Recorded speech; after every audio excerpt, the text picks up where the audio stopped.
Bueno, muy bienvenidos y bienvenidas a esta nueva entrevista de esta serie, de este ciclo que hemos llamado abiertamente para hablar desde el área institucional de la Facultad de Humanidades y Artes de la Universidad Nacional de Rosario, respecto a las políticas abiertas y a la diplomacia científica cultural. En esta ocasión tenemos el honor muy especial de contar con Saray Córdoba. Ella es co-coordinadora del grupo de trabajo de Claxo sobre ciencia abierta como bien común y miembro honoraria de Latin Index. Así que respecto a eso, seguramente vamos a tener una muy enriquecedora charla con Saray. Muy bienvenida, Saray. Muchas gracias. Gracias a vos. Muchas gracias. Con mucho gusto accedo. Ujú. Sí, lógicamente, o sea, esta es una conversación, una charla donde podamos ir recorriendo, ¿no? Algunas experiencias como la del grupo que usted coordina y también ir justamente tratando de, ¿no? de ir charlando y conversando conjuntamente sobre cómo está América Latina, ¿no? En todo este ecosistema estos marcos normativos, también estas situaciones muy particulares que contamos en la región. Y como habitualmente realizamos con cada uno de nuestros invitados o invitadas, comenzaría por consultarle o preguntarle para que ustedes nos compartan respecto a cuál es su visión o su mirada respecto a cómo considerar la ciencia abierta hoy. Gracias. Sí, yo creo que la ciencia abierta llegó o no la aprobaron los países miembros de UNESCO para que fuera una realidad. Por supuesto que esto lleva un tiempo empezar a hablar de algo nuevo porque ni la ciencia ni abierto son nuevos, pero los dos términos juntos, pues sí, es una novedad. Y cuando yo hablo de esto en presencia de un auditorio, la gente vuelve a ver como de a qué se estará refiriendo. No es, las dos palabras son muy familiares. Entonces, el asunto es encontrar una forma de comunicarlo lo más claro posible.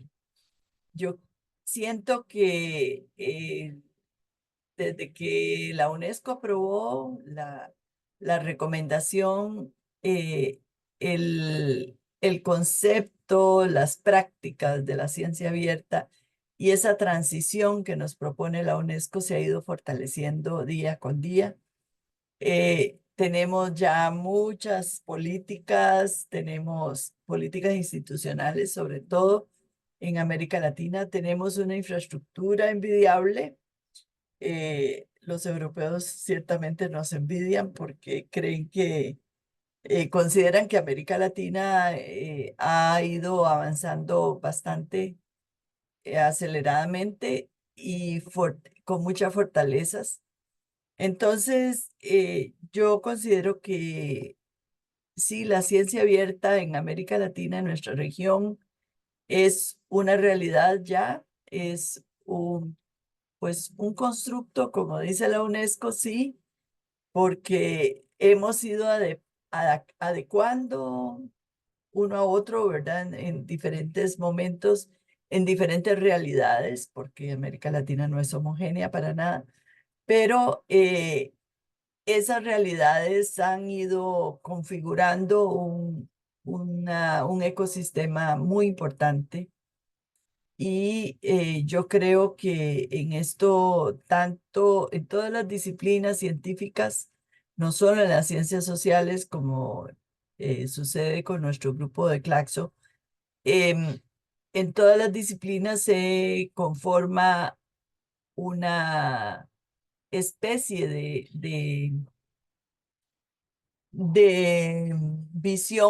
visión adecuada a los intereses de cada grupo, ¿verdad? Ujú. Grupo disciplinario, me imagino. Claro, claro. Ujú.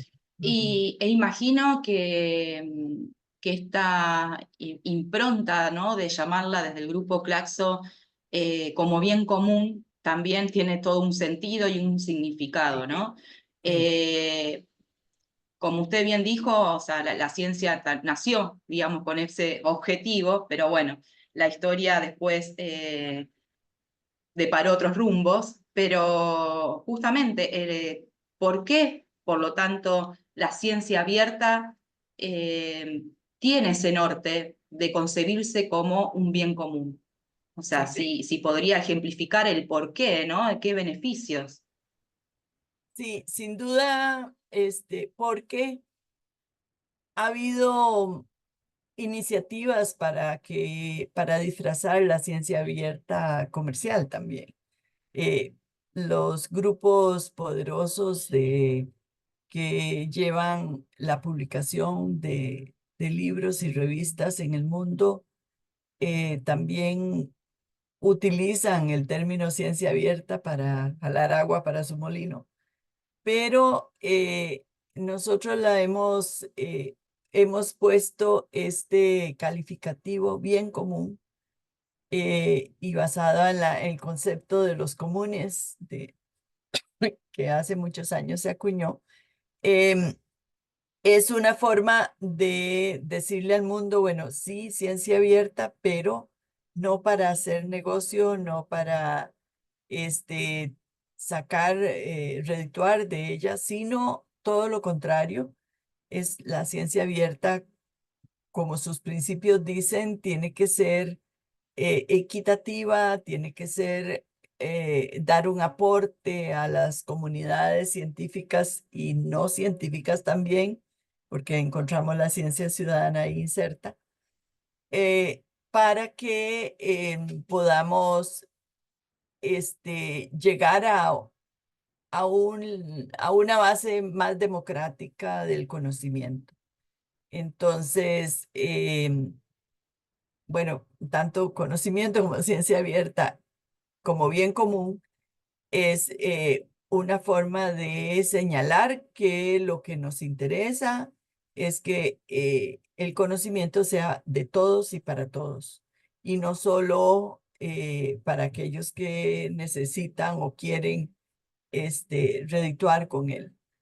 Por supuesto que esto no lo vamos a evitar con un calificativo, pero sí ubicamos a nuestros oyentes, a nuestro auditorio en una concepción de ciencia abierta que en estos momentos tiene una, pienso yo, una forma democrática, equitativa, que coincide más con los principios y valores que la UNESCO nos comunica.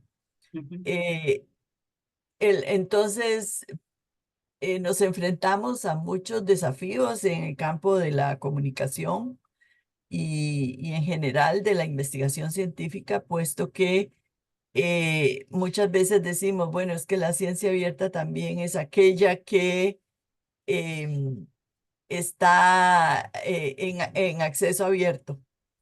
Bueno, pero a como están las cosas, no todo lo que está en acceso abierto es gratuito. Alguien paga, ya no como lo concebimos hace varios años, que eran las universidades las que financiaban el acceso o las publicaciones y con acceso gratuito, o como yo he dicho, aún antes de que el acceso abierto apareciera, nosotros en América Latina teníamos acceso abierto con revistas impresas porque las canjeábamos entre las bibliotecas. Y yo que tuve la gran oportunidad de trabajar en la biblioteca de la Universidad de Costa Rica en mis primeros años como profesional, recuerdo que recibíamos todos los días una masa de un cerro de revistas enorme que venían me acuerdo mucho en aquel tiempo de la Unión Soviética, pero también de otros países, porque la Universidad de Costa Rica producía sus propias revistas impresas y entonces las canjeaba, las mandaba por correo a las bibliotecas de otros países y a cambio, ese es el canje, A cambio, nos enviaban las revistas propias de esas universidades.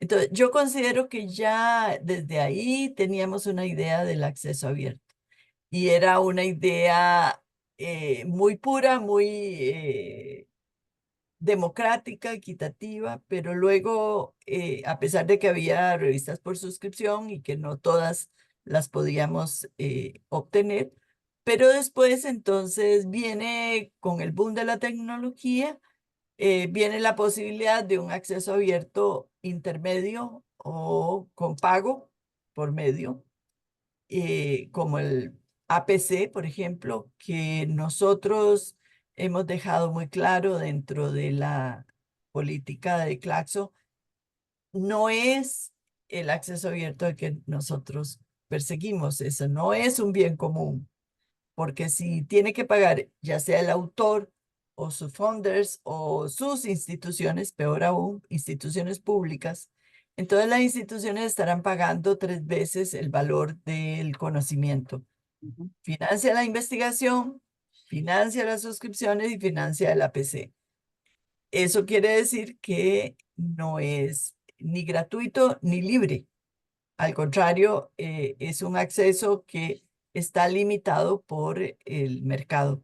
ujú, Entonces, yo sí considero que los bienes comunes son, o la concepción de bienes comunes, es lo que hace diferente al acceso abierto y a la ciencia abierta, que es mediada más por el intercambio, por eso que llamábamos canje, que ahora lo que canjeamos es el conocimiento en línea, pero prácticamente es el mismo concepto. ujú. Entonces, eso es un bien común porque lo financiamos con fondos públicos y lo obtenemos con fondos públicos.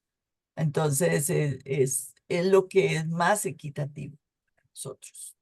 Claro. Y bueno, esas son prácticas bien arraigadas, ¿no? Como bien usted dijo, en América Latina. Y eso me lleva a pensar si tenemos que, digamos, hacer una valoración, si se quiere, de qué es lo que está aportando América Latina o la región hacia otras, ¿no? Otros territorios. Usted hablaba de de la democratización, de, digamos, esta práctica del trueque, de la colaboración dentro de la ciencia. Y respecto al tema de la producción científica, las publicaciones, no hace mucho salió la Declaración de Toluca, ¿no? ¿Cómo podemos pensar justamente esta relación entre por qué el acceso diamante aporta justamente esta visión del bien común, de la mayor democratización como una vía distintiva dentro de América Latina? Sí, yo creo que esa tradición tiene mucho peso. El que nosotros tuviéramos un intercambio previo al advenimiento de la tecnología, ya estábamos, digámoslo así, acostumbrados. Había ya una costumbre, una práctica que compartíamos y que para nosotros era normal. Y eso lo vemos mucho en la Cumbre Mundial de Toluca. Lo vimos muy claro en relación con otras personas que venían de otros continentes y sobre todo de los quienes han estado acostumbrados, vuelvo a la costumbre, a la comercialización de cualquier cosa. Entonces, para nosotros, el canje o trueque era normal y ha sido normal. Eh, También recordemos que nuestros indígenas comerciaban con formas de trueque.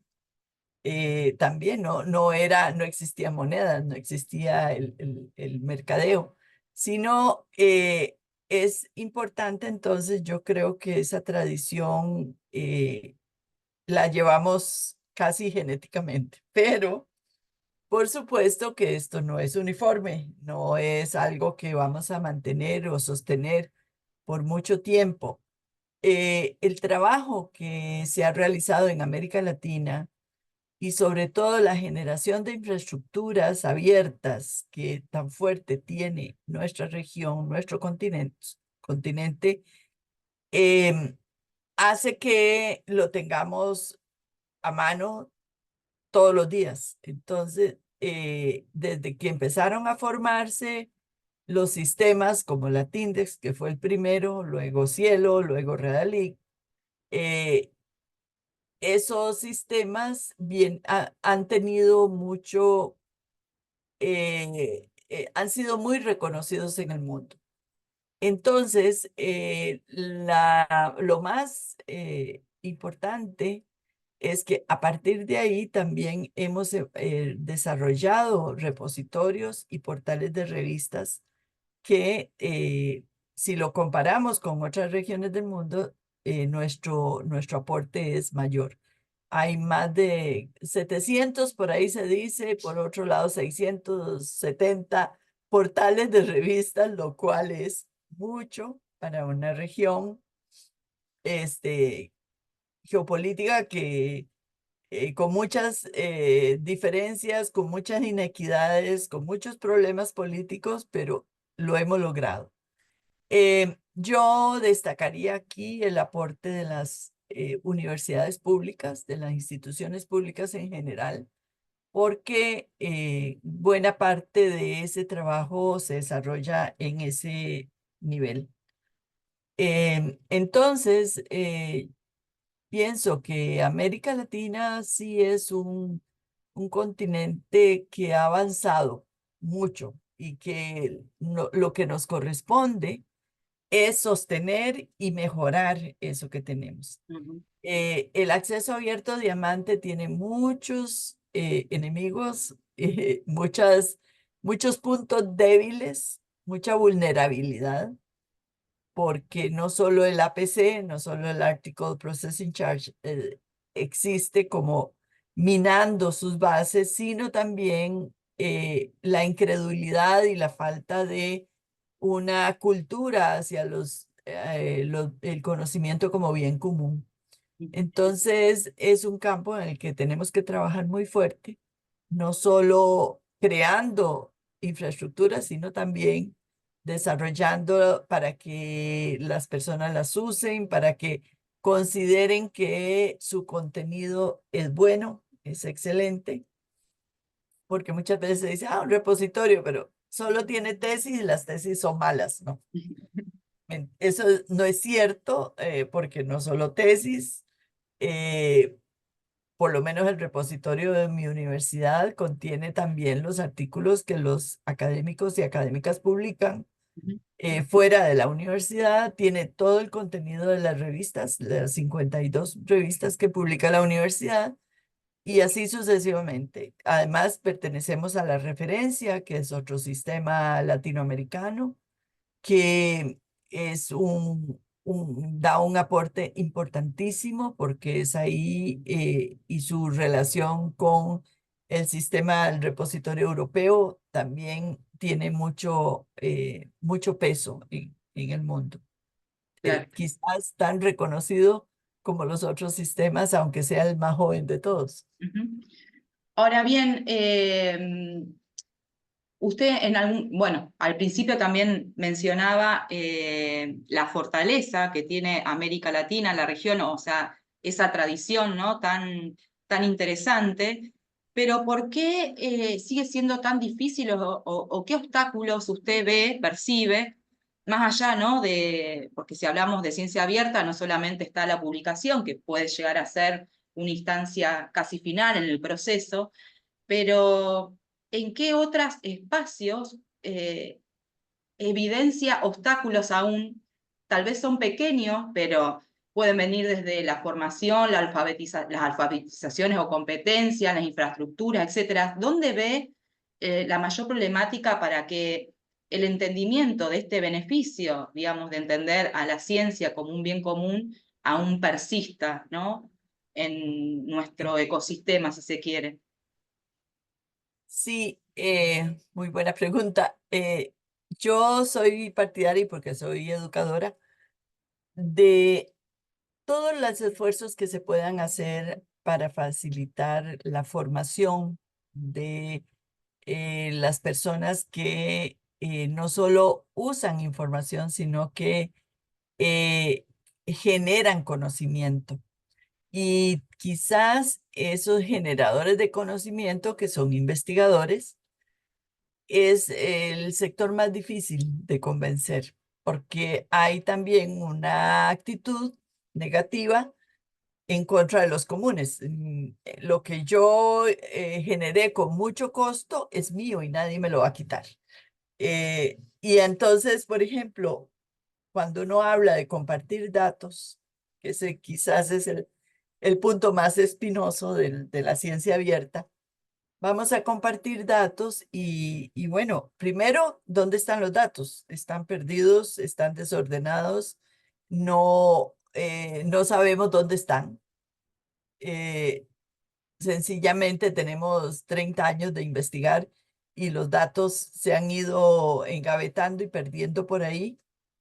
Eh, pero en segundo lugar, ¿cómo procesar esos datos? Entonces, los cursos de gestión de datos son muy importantes y tiene que ver también con la creación de repositorios de datos.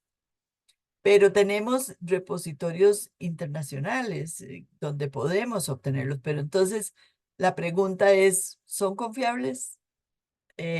Nos mantienen esos datos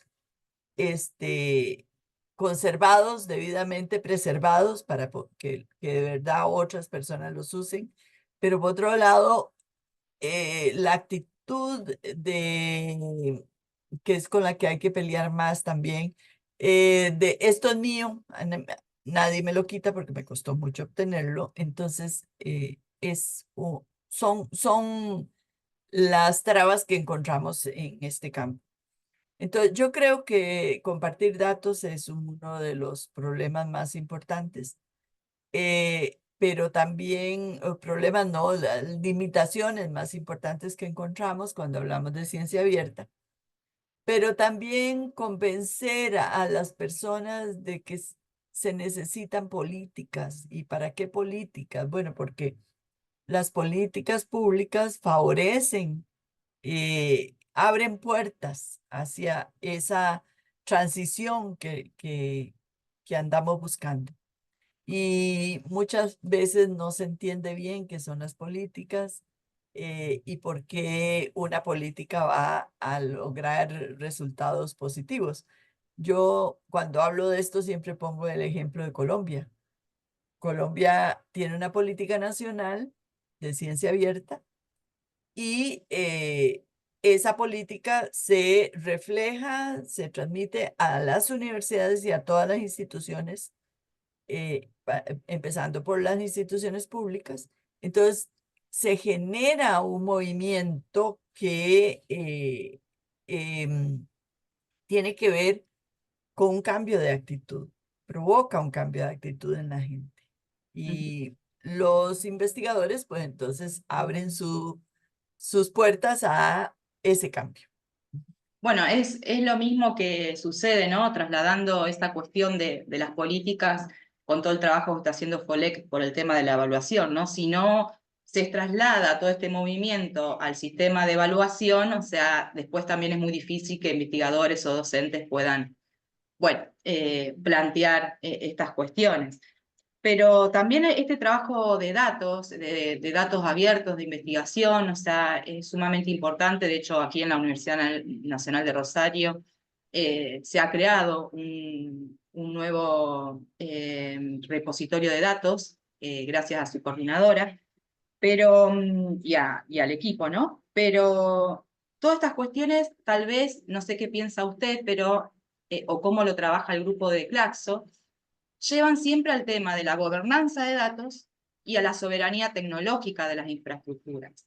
¿Qué visión tienen ustedes respecto a cómo se está trabajando para generar esa integración, ¿no? Porque usualmente también desde aquí, desde Rosario, trabajamos bastante con el tema de aunar las agendas de gobierno abierto, datos abiertos con la universidad. ¿Cómo es la visión también desde allí, desde Claxo, o desde Sí, este grupo? ajá. Una de las cosas importantes que consideramos que hay que hacer es, como lo he dicho ya, es la formación. Y desde el grupo de trabajo de Claxo estamos preparando un seminario para abrirlo en el segundo semestre, eh, abierto, gratuito, de manera que podamos divulgar y penetrar en las mentalidades de las personas para que la ciencia abierta se convierta en una realidad y que se informe que es ciencia abierta. Dentro de estas iniciativas, a la apertura de los datos es un aspecto muy importante. Ahora, los datos en las ciencias sociales no son tan complicados como sucede con las ciencias puras y las tecnologías, porque hay más posibilidad de comercialización, de patentes, de em,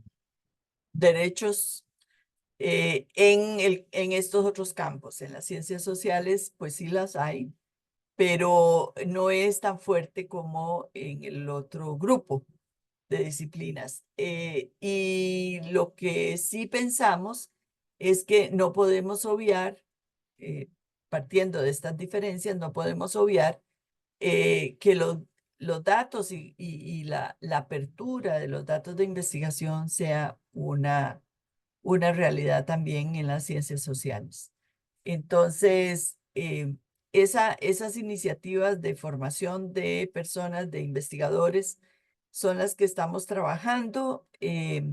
Este seminario lo estaríamos implementando a partir de agosto y, como digo, va a ser gratuito, pero tiene una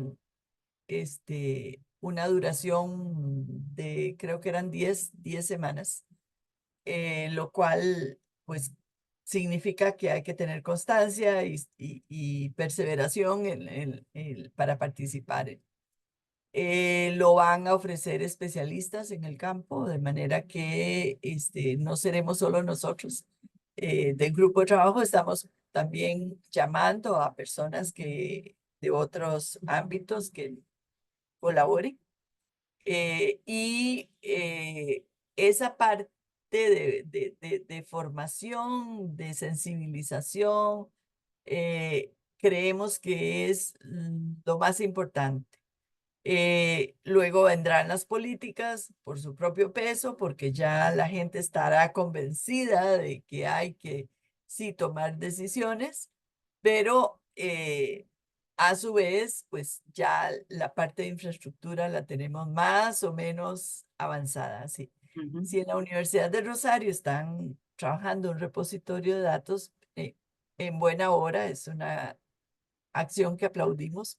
Por ejemplo, en Costa Rica todavía no tenemos ningún repositorio de datos. Está por construirse, pero eh, es un asunto que va lento e igual en el resto de Centroamérica. Estoy hablando de Costa Rica, pero los otros países de Centroamérica van todavía un poquito más atrás.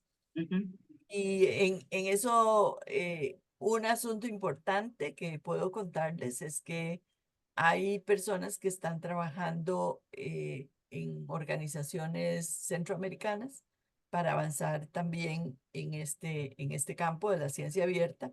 Ya salió una declaración de la Confederación de Universidades de América Central, el ZUCA, y el ZUCA mismo está financiando acciones que conduzcan a la sensibilización y la formación de los actores clave en la transición a ujú, la ciencia abierta.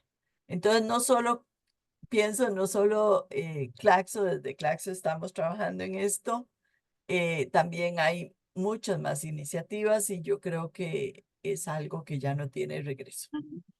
Bueno, desde acá lo que podamos aportar, no hay ningún problema. Gracias.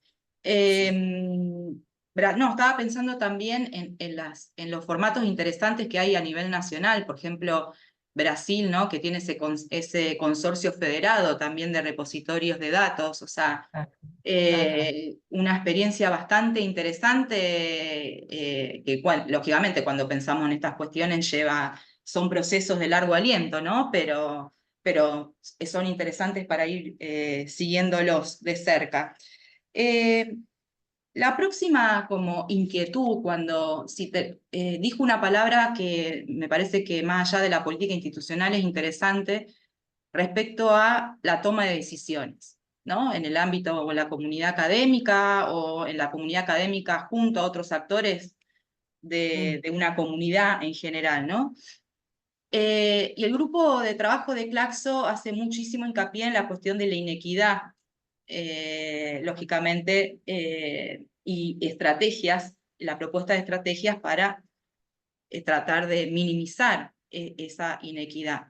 Eh, ¿Qué tres acciones, como para ir finalizando, qué tres acciones serían importantes o relevantes al día de la fecha respecto a un tomador de decisión en algún lugar, no importa cuál, de nuestra América Latina, para llevar a cabo, ¿no? O para disminuir esa inequidad que, como bien dijimos, puede ser desde la comunicación, del acceso, la conectividad, etcétera, ¿no? Pero hoy en día, ¿por dónde iría esta estrategia o estas tres acciones ujú. relevantes para un Sí, tomador de decisión? ajá. Primero una advertencia. Yo creo que la conectividad es muy importante, pero es algo que no podemos resolver nosotros. Entonces, son los gobiernos, son las organizaciones que tienen que ver con las telecomunicaciones. Y esto es un problema en toda América Latina, en todos los países. Creo que ningún país se escapa de ello. Tiene que ver con la pobreza, tiene que ver con la mala distribución de los recursos, tiene que ver con las inequidades sociales y económicas. Entonces, ese es un asunto insolayable que tenemos que tomar en cuenta. Ahora, ¿qué recomendaríamos a una persona que pueda tomar decisiones? Bueno, primero, organizar actividades que puedan generar toma de conciencia de cuáles son los beneficios, cuáles son las fortalezas que tiene la ciencia abierta a nivel masivo casi, ¿verdad? General. Y sobre todo, tratar de permear en este campo a personas que realizan investigación. En segundo lugar, bueno, si fueran políticos, pues crear conciencia sobre la importancia de fortalecer la conectividad para que haya eh, más, se genere más equidad en el acceso. Y dentro de la toma de conciencia o de la divulgación, el convencimiento de cuáles son los elementos que debemos manejar, es importante desarrollar la ciencia abierta como bien común.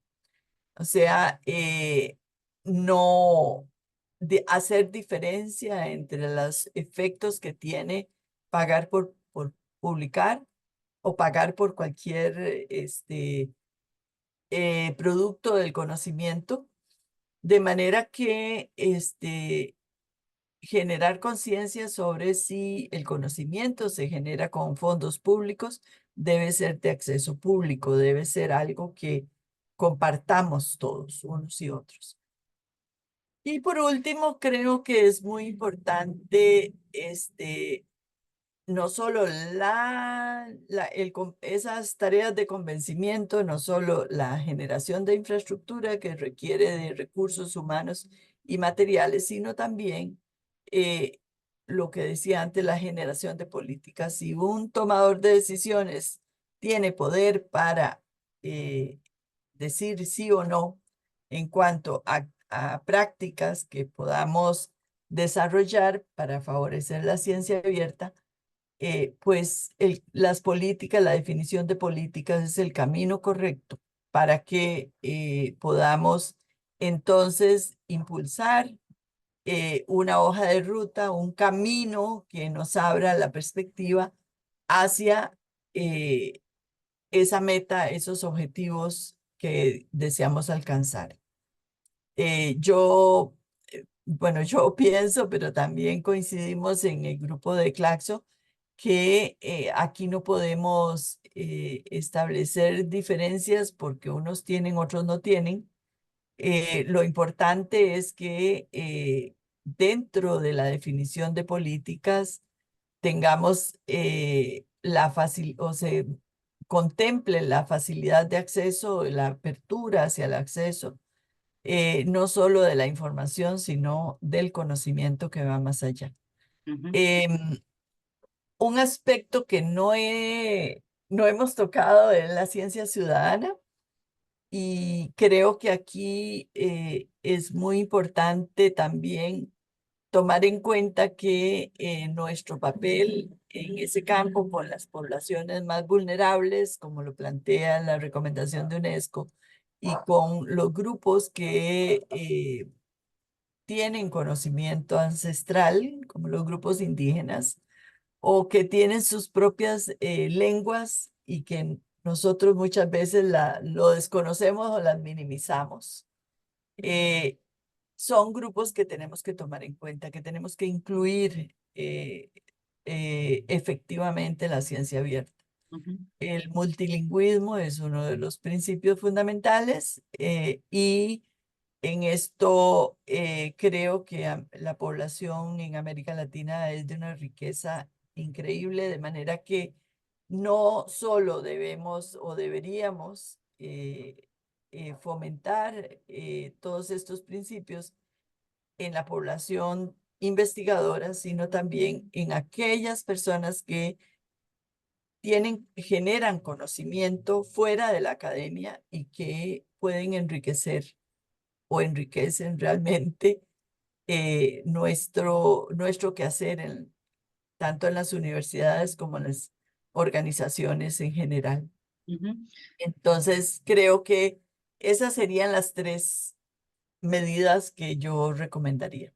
Eh, bueno, ha resumido muchísimo eh, todo, un montón de aristas realmente.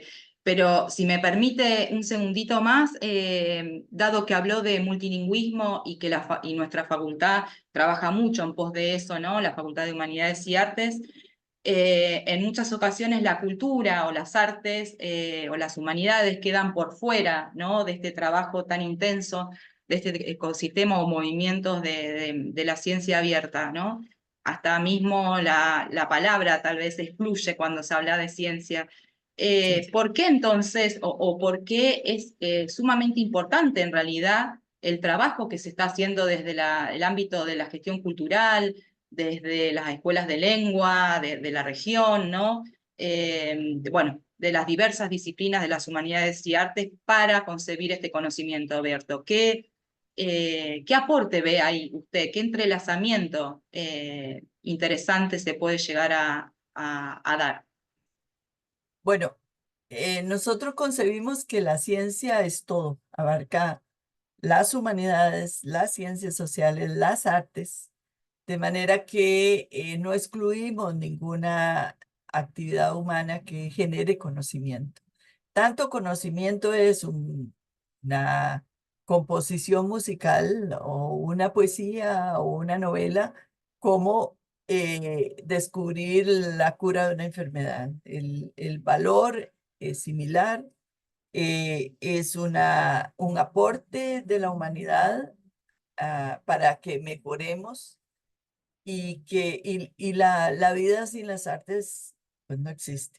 En ese campo, las humanidades digitales es algo que la ciencia abierta contempla y que hay muchos programas que se han ido desarrollando en América Latina en este campo.